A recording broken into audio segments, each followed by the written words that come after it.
Hi, everybody, and welcome to this week's Menopause Matters Live. I'm hoping that I've got a bit better internet connection this week. Last week was a bit of a nightmare, but hopefully BT will actually fit me with proper internet next week. You never know. Um, okay, so today we are talking about the vital role that um, nutrition plays in energy production and having reduced symptoms or symptomless perimenopause and menopause. So I'm going to be talking about what we need to be looking at. Some of this won't be new to you, but it's always really important to remind people of the basics because a lot of people are just missing out on the basics. And if you just get that right, you can make such a difference to your health. Everybody that works with me knows that, of course, I do mineral testing and I specialize in that area because it's so important, but nobody is going to get the results that they want if they don't get the basics right, the nutrition right first and foremost. You can't out supplement a bad diet. You can't out supplement a very stressful life. You can't out supplement a insomnia and not hydrating yourself. All those basics are really important. So that's what we're going to talk about today from the nutrition side. So welcome to everybody joining now. We're just talking about the nutritional secrets every woman over 40 should know. So let's get started. So the first one is we've got to remember the energy boosting power of whole foods. And we're talking about foods like vegetables, fruits, whole grains, and lean proteins. What I always say to my clients is, if you base most of your diet on protein and produce, you can't go far wrong. It's when we start going into the grains in a big way. And that's not to say that carbohydrates aren't important. They are for most women, but it's about the protein and produce. So if you get that right, you can make such a difference. Protein should be a really key part of your diet. I'm going to come on to that on another point. We have to think about our blood sugar. One of my four pillars of menopause health, if you've been to my masterclass, you'll know that I talk about four pillars of menopause health, perimenopause and menopause health. And one of them is control of your blood sugar. And why is it in there? Because if you don't get your blood sugar controlled and steady and balanced throughout the day, most days, you are not going to improve how you feel. It's going to affect not just your hot flashes, because it's a big factor with hot flashes. It's also going to really affect the way that you feel, how you sleep, your energy levels, your moods, your skin, everything. So blood sugar balance is absolutely critical. And of course, weight. If we have blood sugar that is either spiking high all the time or it's going up and down like a roller coaster, then we are going to really develop weight around our middle, at the center, kind of the center core of our body.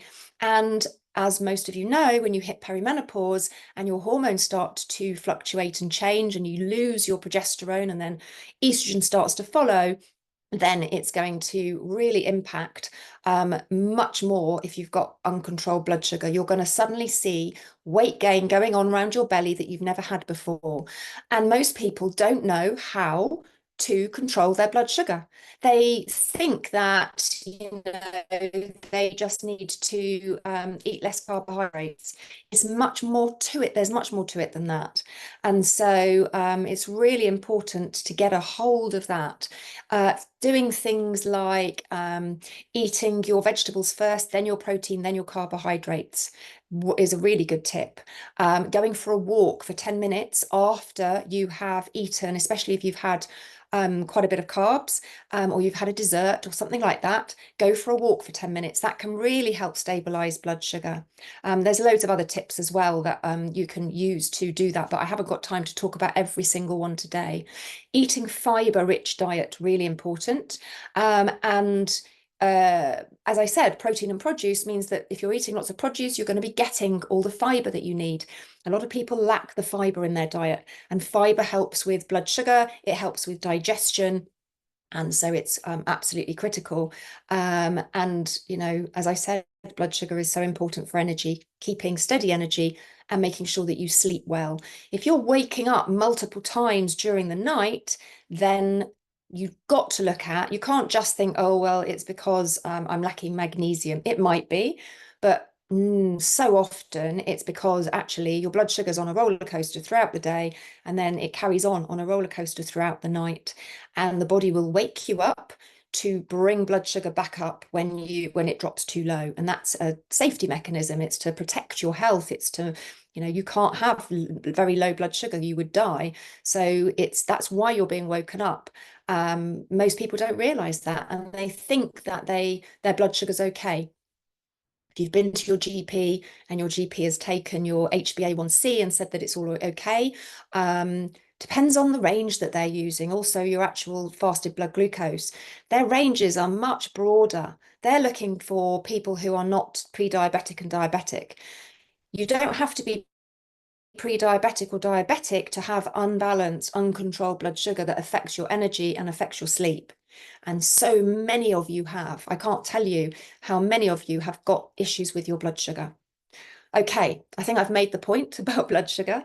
Let's move on. So the next is identifying the essential vitamins and minerals that we need that play a crucial role in energy production. So there are many, and I'm not going to be able to cover them all today, but let's pick some key ones.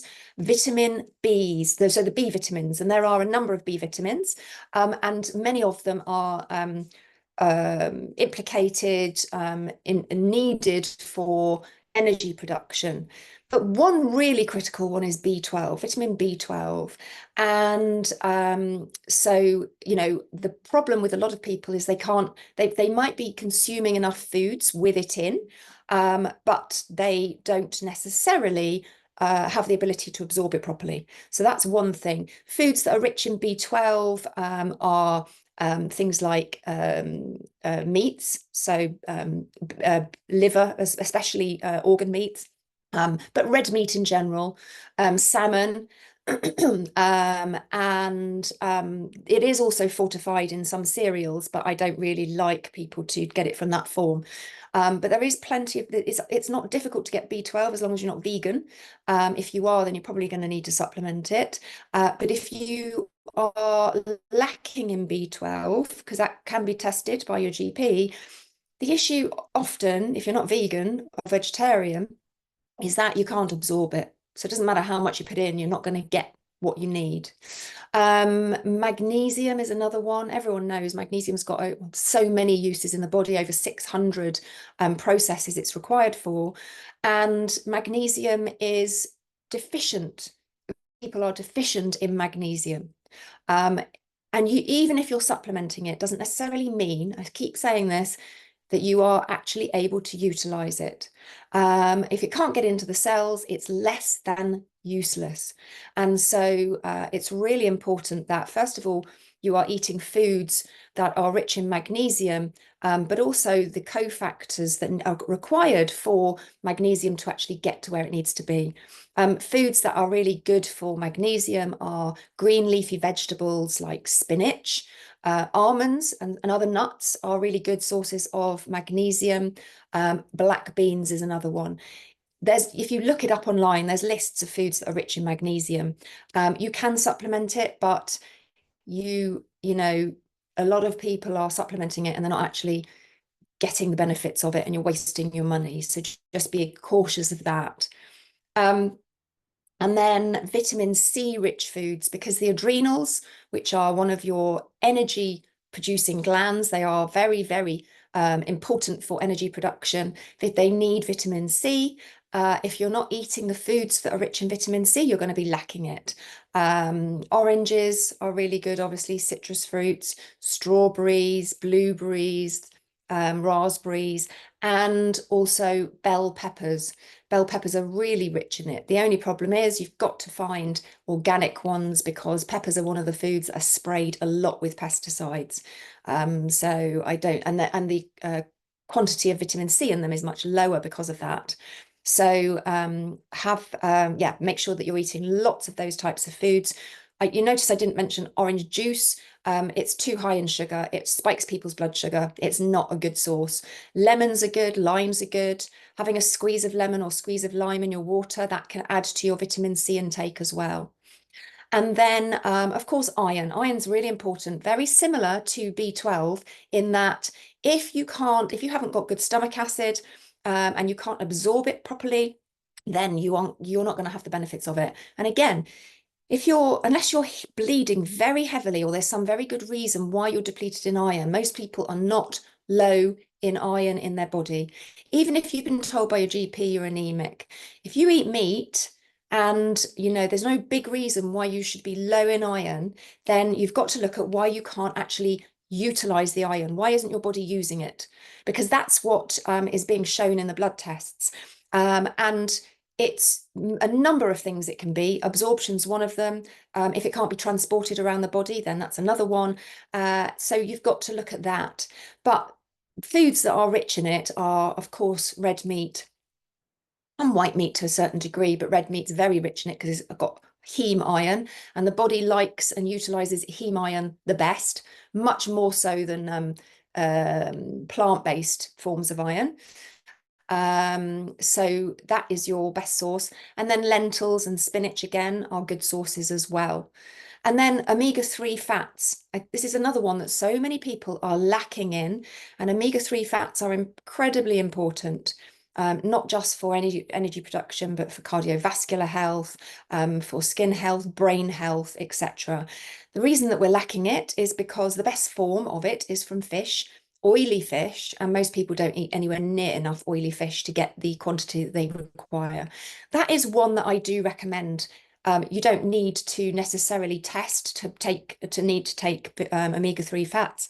I prefer fish oils over anything else. You can get algae if you are vegan and don't eat fish, but fish oil is best. Just make sure the quality is really, really pure, because a lot of fish are contaminated with heavy metals, especially the larger fish. So make sure you are eating fish that you're taking supplemental omega-3s if it's fish oils that are certified as pure and free of heavy metals. The other form, you can also get them from chia and flax seeds, but again, the body doesn't convert them so well. So it is better if it comes from fish oil, because the body can use those essential fats much easier, much better. Okay, so then we look at macronutrients. So I was talking earlier about protein, and I wanted to save it for this section. So there are 3 macronutrients. You've got lots of micronutrients like vitamins and minerals and so on, but the macros are the ones that make up the bulk of your food, and it's your protein, carbohydrates, and fats. And we need to get a balance of those 3. Now, I am not a fan of cutting out carbohydrates from anyone's diet. Keto has its place, but it needs to be done under supervision. It needs to be done for short periods. I don't think it's a good long-term strategy. People try and use it for weight loss and they pay the consequences. Women who are going through perimenopause and menopause, all the ones I work with would never do well with keto, and a lot of them have done keto before and realized that it was actually really not good for them. Doesn't make you feel good. You need some carbohydrates, but you've got to have the right type. There are so many different forms of carbohydrates. Obviously, we don't want refined carbohydrates. We don't want processed bread, wheat, in bread, in pasta, etc. But there are really good forms. Potatoes with their skin in the right quantity are really good. It comes with loads of nutrients too. Quinoa is good, brown rice to a certain degree. All of these things, they can give you fiber. Actually, quinoa is actually really high in protein as well. So there are lots of good carbohydrates. You've just got to make sure you get the right ones and don't overdo it. Don't eat. If you're having I don't know, curry and rice, half your plate should not be rice. If it is, that's way too much for one portion. It's going to spike your blood sugar. But you've got to make sure that you're getting those 3 in a balanced way. Protein, I tell all my ladies they need to be aiming for 100 grams of protein a day. If you can kind of head towards that, you are not going to be doing too badly, and you're going to feel the benefits. It's not easy to do. You have to focus on it. It's not going to happen naturally unless you are a big meat eater, but it is what you want to be aiming for. And then hydration. Hydration, often overlooked when it comes to energy, but if you haven't got enough water in your body, then nothing can work properly. Everything's going to slow down. Your metabolism's going to slow, your digestion's going to slow. Even mild dehydration can lead to feelings of fatigue and decreased concentration. Also makes you hungry. Sometimes we mistake cravings or we mistake cravings for food when actually it's because we're dehydrated, and all we need to do is have a nice glass of water. So making sure that you first thing in the morning have a big glass of water, drink that down, and make sure it's filtered properly. Britas are not good enough, and tap water, do not touch tap water. I haven't got time to go into that today. Might do that next week on next week's Menopause Matters Live, talk about water again. But yeah, don't touch tap water. Don't touch plastic bottled water. It's full of chemicals from the plastic, leaches into it. You want to get yourself a good filter. And then make sure that you're drinking. So first thing in the morning, if you have a pint of water, you've already had a third of your intake for the day. Very easy to do. Keep a glass by your bed, and in the morning when you wake up, first thing, just down it. You're going to be dehydrated because you've been asleep for, however many hours. So that is a good thing to do. Drinking, making sure you've got a bottle of water with you at all times. Obvious things, but it's very easy if you're working to just ignore and forget, and then get, 5 hours later and you've not had a drink. And make sure you're eating foods that are, have good water content, like fruit. Fruit teas, herbal teas, also good. Just make sure that they're organic and good quality. Just, improving your hydration also can make such a difference. And then foods to avoid. There are, it's the obvious things. It's the things that are going to affect your blood sugar. It's the things that are going to be lacking in any real nutrients. It's the sugary snacks. It's the refined carbohydrates, the bread, the pasta. It's too much rice and things like that. That is what's going to drain your energy. It's going to spike your blood sugar and you're going to crash. Caffeine also spikes your blood sugar. So having caffeine is not a good idea, certainly not on an empty stomach first thing in the morning, as so many people do. When you're fatigued, what do you want? You want coffee to kind of get you going, but it's a vicious cycle. You are actually just perpetuating and adding to this vicious cycle of lack of energy. So cut that out. And yeah, like having not having sweet breakfasts, having more protein for breakfast, savory breakfasts can really help to stabilize your blood sugar. Give it a go, test it out.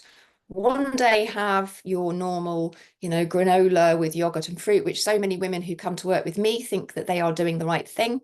Have that one day. And then the next day have eggs and avocado and tomatoes and mushrooms and things like that. And monitor how you feel energy-wise, sleepiness-wise, etc. throughout the day. It's self-evident. Everybody that does it notices the difference, and that's purely because you are balancing your blood sugar. All right, so we have gone for 20 minutes, so I'm going to wrap up now. Just finally to say, if you've got any questions, do pop them in the comments wherever you're watching this. And I have my bi-monthly masterclass coming on Wednesday, the 18th of September at 7:30 p.m. British Summer Time. It's called Fix Fatigue Fast. It's the roadmap to unlimited energy and maximum motivation, because most of the ladies that are here following me, that's what they are struggling with. It's also for other symptoms. It's not just for those two. It's for lots of things, but I do focus on that quite a lot because that's what most people are struggling with. And they think that it's just down to the menopause, and actually it's not just down to the menopause. So we're going to be talking about that on Wednesday, the 18th. If you would like to get the link to register as soon as it goes live, hopefully tomorrow, just put the word masterclass where you're watching this, and I will make sure that we get that to you as soon as the link goes live. All right. Have a great day. Take care and bye for now.